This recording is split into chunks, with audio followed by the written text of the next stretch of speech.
Anyway, moving on to the sausages. We're just going to touch briefly a little bit before we move on from Labour Party conference on Keir Starmer's speech. Now, his speech, I don't think that it was a complete disaster in every way, but I certainly don't think it's a speech that anyone's going to remember. It was pretty dull, but there was one point which I thought was pretty embarrassing. Let's take a listen. Of the sausages. The hostages. Now that I call again for an immediate ceasefire in Gaza. The return of the sausages. The hostages. I mean, unbelievable. I mean, one of the points of the speech where you've actually got to make a pretty serious point and you accidentally say the return of the sausages. I mean, how embarrassing is that, Eunice? Pretty embarrassing, and I just don't like the way he talks. I don't know, is it just me or is his accent just? I don't think anybody does. It's not just you, and I don't think it's very disingenuous. He sounds he speaks very monotone. I don't think it's just a case of we only like posh accents. We don't like working class accents. He speaks very. It's not a working class accent though. No, it's not it's a very working class. strange. It's actually it's like a bad version of a posh accent, in my opinion. It's like a bad version of a posh accent. It sounds like a character in these cartoons I used to watch, British cartoons where they used to make them from clay. I don't know, I forgot the name of the cartoon. But it still sounds like a villain in one of those. But yeah, I mean, return of the sausages. I mean, that's what we come to. I put that on my story and I feel like I got the most amount of reactions. And probably Hamas and Hezbollah, they probably look at this and they probably look at Biden and Kamala Harris and they're like, we hope these people get elected. We really hope, because the more we have these left-wing lunatics in power, the less likely they will do anything and it will be worse off for Israel for sure.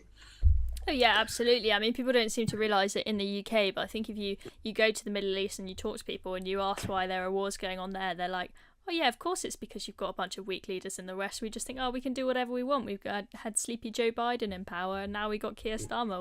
We'll do whatever we want. No one's going to hold us to account. People in the West don't seem to realise the influence that the leaders that we choose has on what goes on over there. We had this one from the Two-Tier Keir Twitter account. So Keir Starmer's speech, I know that was funny, that return of the sausages thing, but on a more serious note, if you listened to more of the speech, one thing they were saying on the Spectator podcast earlier was it felt like it was kind of his speech was not very well structured, and it was very clear that he had just plonked that in because he felt like he had to say it. He felt like he had to say something about the hostages. It wasn't like he really cared about it. Another thing that also felt plonked in is he's suddenly decided that he's going to house all homeless veterans, and that felt like it was plonked in because it seemed like he needed to do it. If you ask me, this perhaps shows that parties like Reform are starting to have an impact. All the pressure that they've put on Keir Starmer for taking away the winter fuel allowance and whatnot, and also, putting up migrants in flashy hotels and leaving veterans to sleep on the street. Maybe there's been a bit of an impact from that, and Keir Starmer feels like he needs to do something about it. So he's claimed he's going to house all veterans. I mean, whether it will actually happen or not, time will tell. But, I mean, Nicholas, do you think that this is a policy that Keir Starmer was planning to do all along and genuinely, feels in his heart that this is the right thing to do? Or do you think that this is just a reaction to the backlash he's received about the winter fuel payments and whatnot? Oh, absolutely not. He was never intending to do this. He's a political opportunist. In fact, going back to your earlier point about Reform, I noticed how just after Nigel Farage got off stage, I get a BBC News notification. Starmer, Reeves and Rayner have all put out statements saying they're no longer going to be accepting gifts from Lord Ali. It's very, very, very convenient timing. And, Reform talks a lot about our veterans. And, I have encountered many, many, many homeless veterans on our streets. And the fact that we've sent these people to war and we can't even bother to take care of them, they are our own. They're our own people. They fought for liberty and freedom. They fought for our country. And yet we're prioritising these people coming over on the small boats. And it's clear that Starmer, in an ideal world, would let these people suffer and continue to prioritise people coming over on the small boats. But the question is, how are we going to house all these people, considering how there's already a backlog in terms of council?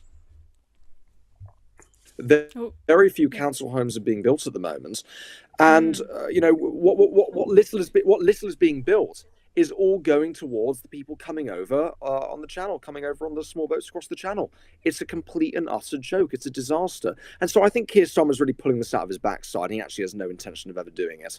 It's just a public policy statement to try and make him look good, because he doesn't want to be known as free gear Keir or two gear Keir or, the pensioner killer Keir or, whatever. I'm sure there are several thousand ways you can rhyme Keir, but no, he's a disgrace. He's an utter disgrace, and he's only doing this because he sees his poll numbers collapsing, and he's probably told he has to appear slightly more human, not like he wants everyone to freeze to death in the winter. So I know, maybe using all the homes of all the pensioners who we killed this winter, we can now house all the veterans out in the summer. Be fantastic. Maybe that's how he's thinking about this.